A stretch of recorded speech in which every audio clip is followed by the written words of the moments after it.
Não tem identificação.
Ódio à ditadura, ódio e nojo.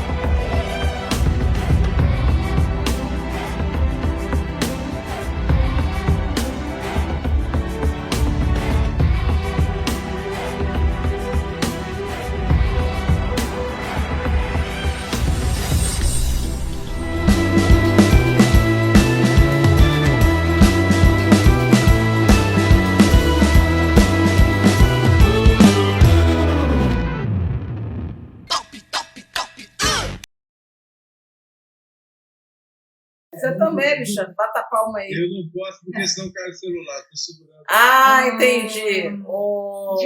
2, 3. 2, 3 e. Horrível como sempre. Olha, sexo começando! Uma noite de chuva. Jesus, Salvador, nem parece que tem sol, porque está noite fechada. Alexandre Mendes, Ana Santos, como sempre, eu, num tema, como todos os temas, são incômodos para a gente. Eu pergunto a vocês dois, senhores, o que é mesmo pardo? Uma pessoa parda, como um papel pardo, um envelope pardo, uma gente parda. O que significa pardo para você ter uma raça intermediária parda? E agora resolveram colocar nessa raça intermediária parda os indígenas do Brasil também. Todo mundo é pardo. Então podia botar logo que no Brasil todo mundo é pardo, né? Porque todo mundo é mestiço mesmo. E aí, Ana? Pergunta difícil, Ana tem preferência. Quem começa de vocês dois? Ana, que é branca, olha, ela tem uma cor definida. Eu e Alexandre somos pardos. Essa coisa assim, dúbia. Não, é isso vai me dar abertura para eu falar. Porque assim, eu não tenho nada físico. Eu não cresci pensando que eu tenho definido uma cor, sou branca ou outra cor qualquer. E não quero pensar assim, e não quero que o mundo pense assim. Isso é horrível. Não existe, eu tenho esta cor, aquela cor. Eu não olho para as pessoas por causa da cor. E depois chegar aqui ao Brasil, viver no Brasil há uns 8 anos, como diz um amigo meu, ainda sou uma criança aqui, e sou mesmo uma criança, e ver que os verdadeiros donos da terra, não têm espaço, não têm palavra para poderem escolher como querem ser definidos, ou se não querem ser definidos. Parece que é tipo, ora bem, aqui os que são assim, os que são ali, os que são assados. E aqueles que a gente não sabe muito bem, coloca aqui. Que coisa horrível. Alexandre, por favor. A minha compreensão desse termo pardo, e eu sou incluído nesse termo pardo. Eu também. Nós somos, pois é. Então, o que acontece? O pardo é um álibi. Né? O pardo é um álibi. E ele, acima de tudo, foi um projeto no Brasil, historicamente falando. Né? Porque existia aqui, como a gente sabe, né, vários povos que nos Estados Unidos ficaram conhecidos como peles vermelhas, né? O povo de pele vermelha. Então você tinha o branco na Europa, tinha o negro na África, tinha o amarelo na Ásia e tinha aqui na América do Norte o pele vermelha. E o pardo é um termo já usado, se não me engano, por Caminha, quando escreve a carta para o rei, né, dizendo que do achamento do Brasil, ele diz que é um povo com uma pele parda, né, dando a ideia de que os indígenas tinham uma cor mais escura do que a pele portuguesa. Só que esse termo evoluiu para entrar num complexo de providências que precisavam ser tomadas em relação à nova civilização. Né? É engraçado que ele passa a ser uma espécie de definição de cor, mas ele é muito mais profundo do que definir cor. Porque quando você chama uma pessoa de negra, você está informando ela de alguma forma que ela tem para onde voltar geograficamente no mundo, certo? Então, eu tenho uma sobrinha negra, que é a filha do meu irmão, com uma mulher negra. Quando você diz a alguém, você é negro, você está informando ele que dos 5 continentes que existem na Terra, para aqueles que acreditam que existem só 5 continentes na Terra e que a Terra é redonda, você está informando a essas pessoas que existe um continente aonde, se ela quiser voltar, ela vai encontrar milhares de anos da sua origem étnica, histórica, cultural, etc. Não é? Então, todo negro brasileiro que se considera negro ou que tem sido chamado de negro no Brasil, ele está sendo informado, olha, existe um continente, não vá para a Europa, porque lá não existe milhares de anos de história do negro lá, não é? Não vá para a China, porque lá existe uma civilização milenar de gente amarela, né? Brincando com as cores, claro. Uhum. Né? Mas quando você chama alguém de pardo, você está indefinindo a sua origem. E É você como está se dizendo, fosse olha, um menosprezo olha, a um tipo de pessoa. Então, que é uma coisa que muito me incomoda. Exatamente porque a gente fica numa subclassificação que não é classificação nenhuma. Então, sim.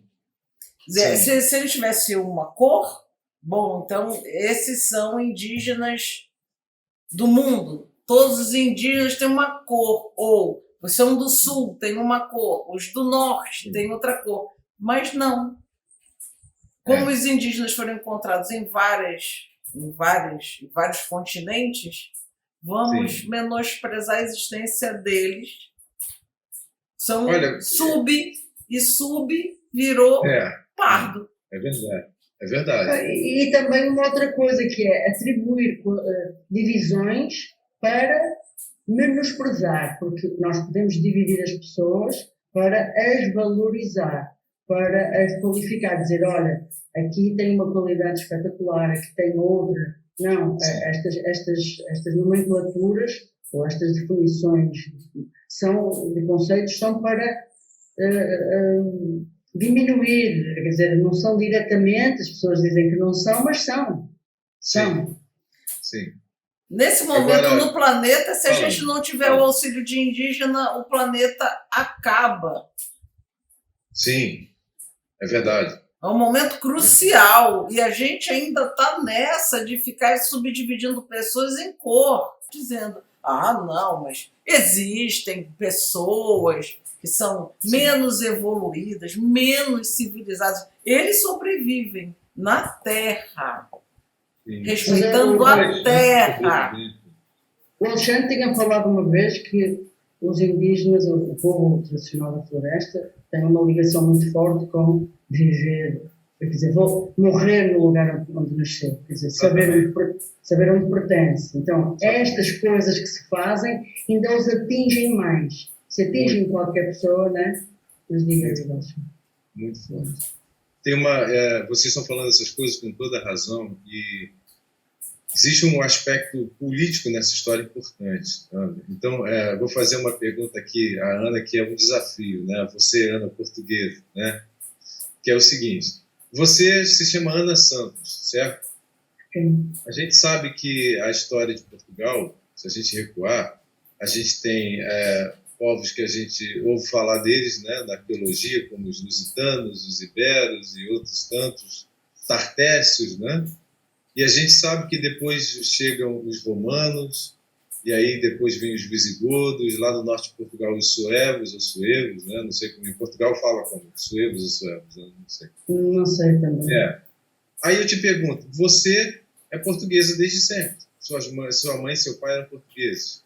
Uhum. E aí a gente tem os judeus, tem os árabes, todos os povos que passaram em Portugal e tal. Hoje você se chama Ana Santos. Seus antepassados eram lusitanos? Essa semana eu estava estudando a minha família portuguesa, que a gente tem, até hoje somos muitos primos e tal, e a gente se manteve na internet.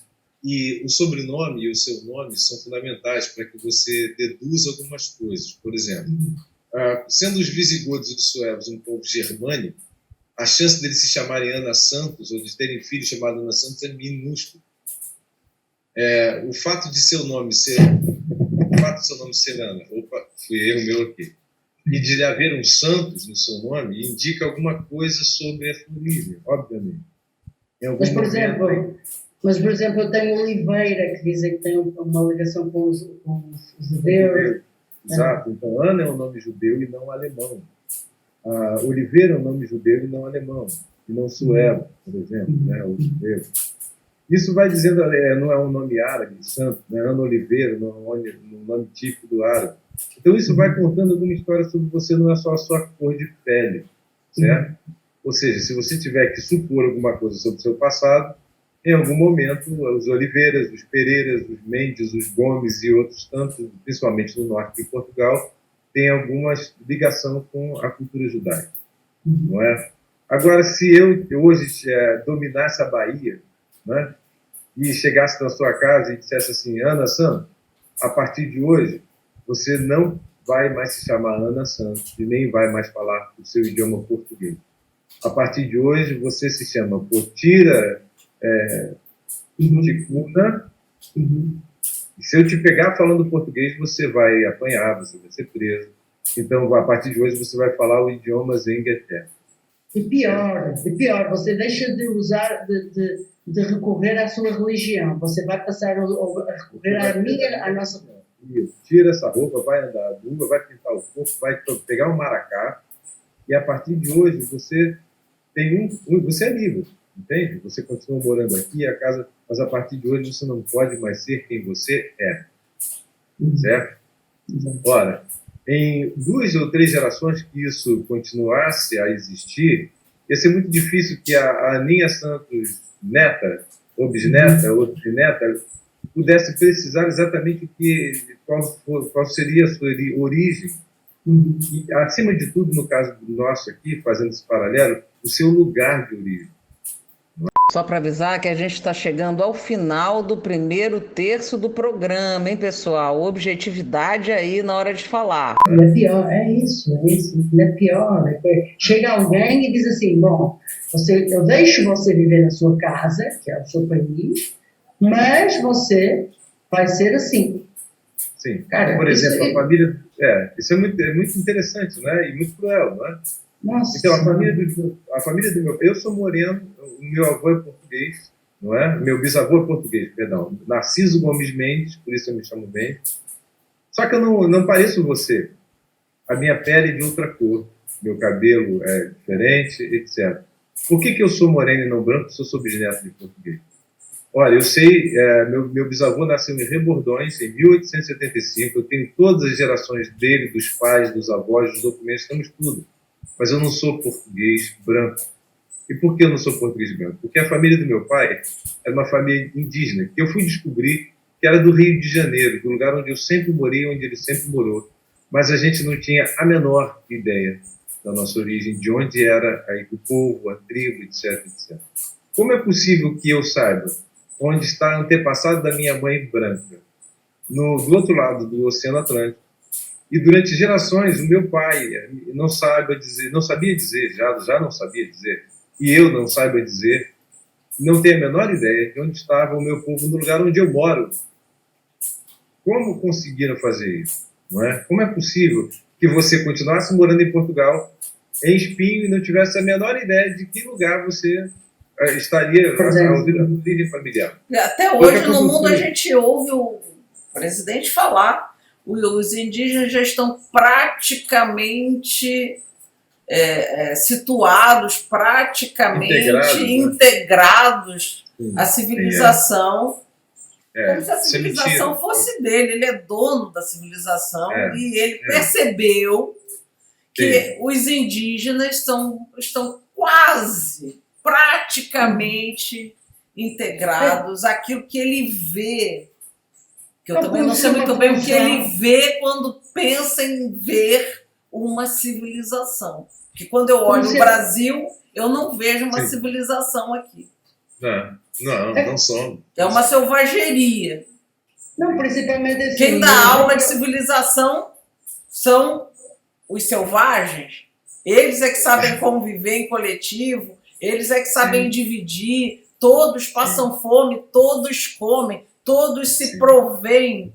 E nós, isso que nós vivemos aqui é a civilização. Eu acho que tenho o direito de me achar melhor do que Ana, do que Alexandre, do que a vizinha. O que é que me faz acordar de manhã e ter essa ideia ridícula?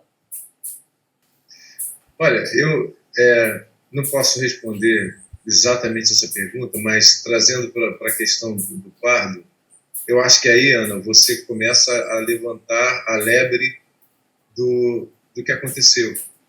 O pardo é a transformação de um povo num bando de indivíduos. Essa foi a primeira função desse termo. O que o termo pardo traz para a população indígena e para nós todos é a perda da identidade do grupo. Porque ser pardo é ser coisa nenhuma. Pardo não chega a ser uma ofensa, ele é uma diluição da nossa identidade. Certo? Mais ou menos uma versão de cor de burro quando foge. Exatamente. Essa mesma, para mim, é a mesma coisa. Você é parda, cor de burro quando foge, que a gente não sabe o que é, mas fica por ali. Para mim é uma palavra que significa uma coisa feia que eu vou dizer, que é o resto, que é horrível. Sim. Isso não se faz a ninguém. Exatamente. Então, assim, o que você é? Você é branco? Não. Você é negro? Não. O que você é? Sei lá, não sou nada, eu sou pardo. Certo? Então, a frase está melhor dita assim, eu não sou nada, eu sou pardo. Você é indígena? Não. Então, isso é uma coisa que refletindo, você começa a ver que existe um porquê das pessoas terem uma denominação que não remete a nada, coisa nenhuma. Então, é fundamental que, se eu quero roubar sua identidade, eu não te chame de coisa alguma, entende? Porque mesmo quando eu quero te ofender, vamos supor, eu quero ofender você e digo que você sai daqui, sua... Sei lá, vamos supor que eu não gostasse de português, certo? Como tem gente que não gosta de português, ou que não gosta de judeu.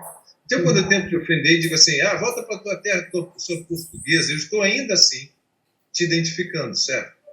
Se você ficar com raiva disso aqui, você falar, sou português, então fiquem aí que eu vou para Portugal, lá tem razão. Inclusive, lá é muito melhor do que isso aqui. Ponto. Mas se eu começar a te ofender não te chamando de nada, não te identificando nem para te ofender, aí você não tem para onde voltar. Você é obrigado a conviver comigo o tempo todo, debaixo da minha ofensa, sem que nem a minha ofensa te oriente em relação à sua identidade. Portanto, você não tem defesa de coisa alguma. Você fica aqui, porque não tem Portugal para onde voltar, e você fica sendo ofendida por mim, porque aquilo que eu te chamo reafirma que você não é ninguém. Certo? Exatamente. E toda essa reafirmação de que você não é ninguém, e que você não é nem portuguesa, nem judia, nem ser humano, você é só uma coisa que ganhou uma denominação que nem cor é, não é? Então você é obrigado à imobilidade, à inexistência, à não identidade. E foi um pouco isso que aconteceu com todo o povo indígena, porque se a gente... É curioso essa coisa aqui no Brasil, você se chama Santos, né? Eu me chamo Mendes, minha família se chamava Costa. A maior parte das pessoas no Brasil que tem sobrenome português jamais teve um ascendente português.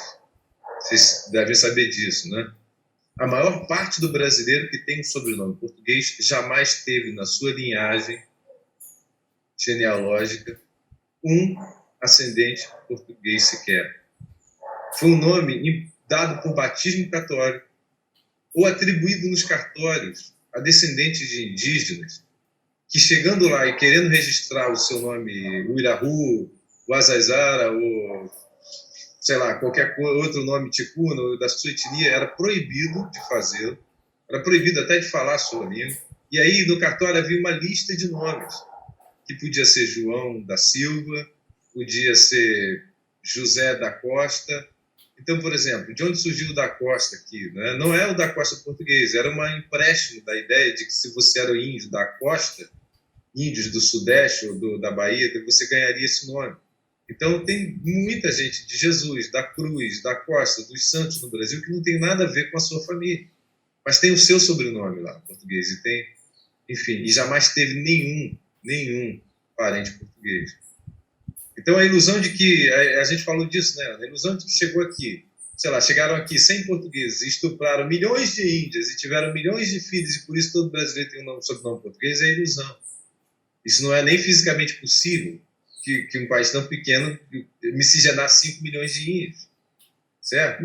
Então, foi sendo um projeto de atribuição a pessoas, não de um sobrenome que fizesse dele gente melhor, mas que desarticulasse a organização social tribal indígena. Porque isso teve um efeito que teve para mim, por exemplo. Se hoje eu tivesse algum direito, por exemplo, se eu sou... Minha mãe, como neta de português, podia requisitar o passaporte português, certo? Ou como filha de português, minha avó, como filha de português, podia requisitar o passaporte português. Porque é um direito legal de descendentes. Ora, meu pai como neto de indígena, ou a mãe dele como filha de indígena, ou a minha bisavó que era indígena, aqui do Rio de Janeiro, ela não tinha o direito legal de requisitar a terra onde, por milhares de anos, a família morou. Certo? Que por acaso eu sei onde é, que foi em Itaucara, a etnia Puri.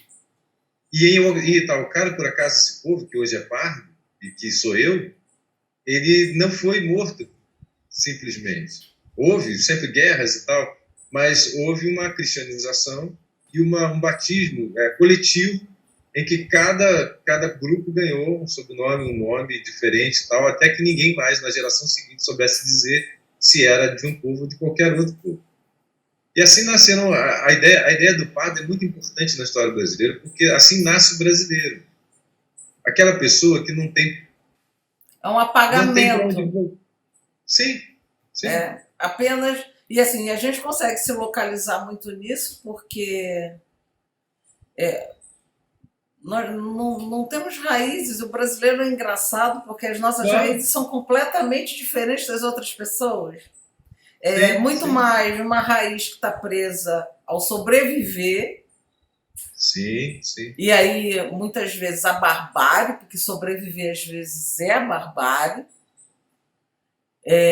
Mas não a viver, não a ter um lugar, a ter uma raiz, conhecer. Não são coisas, a gente acha importante a pessoa, mas não acha importante o lugar. Qualquer lugar, basta a gente ter uma casa, ter meios de sobrevivência, pronto, esse é o nosso lugar. E é por isso que, por exemplo, Olha, agora todo mundo tem para Portugal. Gente, Portugal fala português, já é uma grande sim, coisa, podemos sobreviver lá. sim, Eu tenho sim, uma amiga que foi fazer mestrado e era entregadora de, tipo, comida. Como é o nome daquele, como é o nome daquele negócio? Tipo, vamos dizer esse nome? Não. É entregadora de pizza. É, entregadora de comida, entendeu? Ok. E sim, foi fazer o mestrado em Portugal fazendo isso. Quer dizer, são coisas assim que você fica dizendo, mas então é tanta vontade assim de fazer mestrado em Portugal para você deixar de ser jornalista no Brasil para entregar sim, pizza no Porto? sim. Mas isso é o Brasil, Mas, isso é o brasileiro. Bora apertar o passo, porque a gente entrou no terceiro terço do programa, hein? Plim, plim, plim, hein? A maior parte das pessoas não tem este conhecimento, essa profundidade. E o que ela sente é um pouco essa falta de identificação. E eu vejo que muitas vezes as pessoas, quando se fala em Portugal, elas falam como se talvez lá eu me sinta identificado. Talvez lá esteja a verdadeira noção que eu tive quando fui para lá. Foi daqui que eu vim. Mas é isso. Porque a gente, afinal, é abandonado. Todo brasileiro nasce assim. Isso é um bocado. Chega a ser mais triste porque Portugal não é. Primeiro, as pessoas acham que é melhor, é diferente, não é melhor. Tem outros problemas. sim, E depois, isso que as pessoas buscam não vão encontrar. Muitas vezes por aquilo que o Alexandre falou. Mas principalmente porque a pessoa não sabe. Eu mesma tinha visitado, é uma comparação ínfima. Eu tinha já visitado o Brasil como turista, como profissional, tinha vindo cá trabalhar, e quando vim viver, gente, encontrei um lugar completamente diferente. Então, sim. Um lugar brasileiro, que é a palavra selvagem. É um lugar complexo, um lugar muito complexo. Muito pouco civilizado. Porque essa é a nossa verdade. A nossa verdade é que a gente não sabe competir. A nossa verdade é que quando a gente entra em competição, a gente quer destruir. Porque nós sempre fizemos isso. Vamos ver, a gente está numa posição onde nós fomos destituídos de passado. Teve quem foi destituído, mas teve quem destituiu. Pronto. O nosso problema permanece igual, desde sempre. Sim. Então tem sempre alguém que quer nos destituir mais alguma coisa. É por isso que é selvagem. Mas percebe-se que eu demorei a entender porque que as pessoas eram, na maior parte das vezes, eram muito difíceis. Aquelas que são mais simples são muito afáveis, mas aquelas que circulam no mesmo lugar onde eu tento sobreviver, elas são muito difíceis. E eu comecei a perceber porquê. Mas eu também pergunto-me, se eu estivesse no lugar delas, se calhar faria a mesma coisa, porque afinal eu sou uma ameaça. Mas veja, os indígenas vivem no mesmo lugar e eles não fazem a mesma coisa. Eles continuam trabalhando em torno da ideia do coletivo, que é uma ideia que, meu Deus, a nossa coisa civilizada nem sabe mais o que é, gente. Quanto tempo nós levamos para cortar um galho de árvore que estava ameaçando a vida das pessoas? 6 meses. Se tivesse que cair e matar uma pessoa, tinha caído. Isso porque todo dia a gente ligava, todo dia a gente cobrava, todo dia mandava e-mail. Isso porque eu tenho mestrado, você tem mestrado, a gente tem mestrado. Quer dizer, a gente tem um nível de conhecimento que faz com que nós saibamos a quem os departamentos, as pessoas, os responsáveis. Mas nós somos as exceções, não no Brasil, do mundo. Nós somos as exceções. Por que as exceções não têm boa vontade? Temos 10 minutos. Então vamos lá. Nossa, o assunto não se esgotou, viu? Espera. Eu vou propor que isto é um primeiro episódio. Se você tivesse que dar um conselho que valesse pelo menos $1 milhão para essas pessoas, todas essas pessoas que dividem espaço, e dessa grande maioria como eu, como você, que somos pardos, Qual seria o conselho? A gente tem que mudar a forma de pensar. Que conselho simples você poderia dar que poderia ajudar a mudar a forma de pensar? Então eu vou dar um conselho numa única frase, que é o seguinte: parem de tentar vencer na vida e passem a tentar viver a vida. Boa. De novo, parem de tentar vencer na vida e passem a tentar viver a vida. Porque na tentativa de vencer a vida, o nosso povo se autodestrói. E tudo isso que você disse, Ana, sobre a nossa atitude predatória, ela é isso mesmo. Você descreveu o que todos nós sentimos e vivemos no Brasil. Que o indivíduo aqui, ele é uma ameaça para os seus semelhantes. E se eu pudesse, com a minha experiência de convívio com ambos os mundos, porque ambos os mundos existem em mim, a diferença entre nós e os outros povos do mundo é que, principalmente no caso do povo indígena, o indígena não é uma ameaça para os seus semelhantes. E cada brasileiro é uma ameaça para os seus semelhantes. Ele é um predador do seu grupo social. Porque ele quer vencer na vida. Ele não faz isso por mal. É porque a vida para o brasileiro parece tão hostil e tão difícil, e é tão necessário sobreviver sem ser nada, sendo só pardo, que talvez seja uma boa ideia se tornar um predador numa floresta onde nenhum animal tem a sua matilha. Ana? Gente, estou com dificuldade em dizer porque são muitas coisas que vêm à cabeça, mas depois de ouvir o Alexandre, ele falou, nessa frase fala tudo. Eu acrescentaria apenas que as pessoas precisam, nós precisamos, não é as pessoas, nós precisamos de olhar para o outro e ver no outro o que somos. Nós olhamos o outro e acusamos o outro, censuramos o outro, menosprezamos o outro, mas o outro somos nós também. Então, a psicologia fala isso há muito tempo.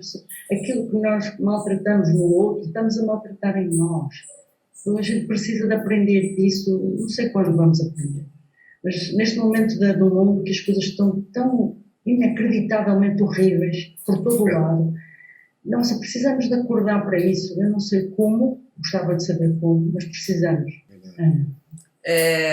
Eu vou falar uma coisa que eu venho falando e vou continuar repetindo. As pessoas precisam se ver enquanto um coletivo. Sim. Nós não somos ilhas individuais. Se o mundo tiver que acabar, vai acabar na sua casa também. Não adianta fechar a porta, não adianta ligar sua televisão de, 150 polegadas. Vai acabar para todo mundo. E nós precisamos de ajuda. Nós temos ajuda. A ajuda está no coletivo.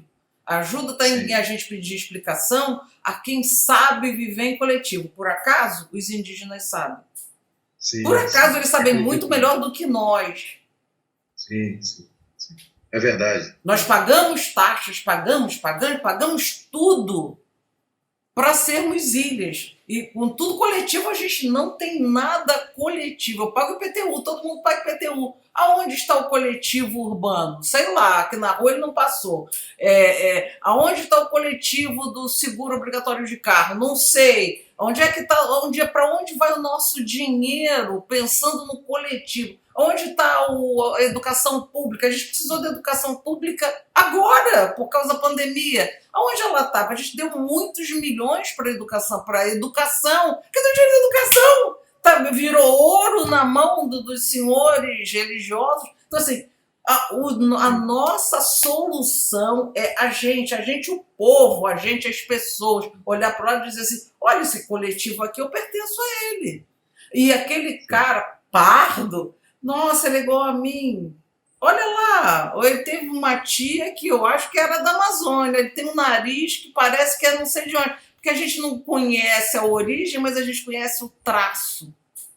É verdade. E a gente vai Verdade. atrás do traço e diz assim, não, você não tem um indígena. Teve uma vez um padre que pegou minha mão assim e falou, nossa, você tem parente indígena, você se incomoda com isso? Porque a sua mão tem um traço meio avermelhado, tem uns riscos, não sei o quê. Eu disse, você conhece pela mão?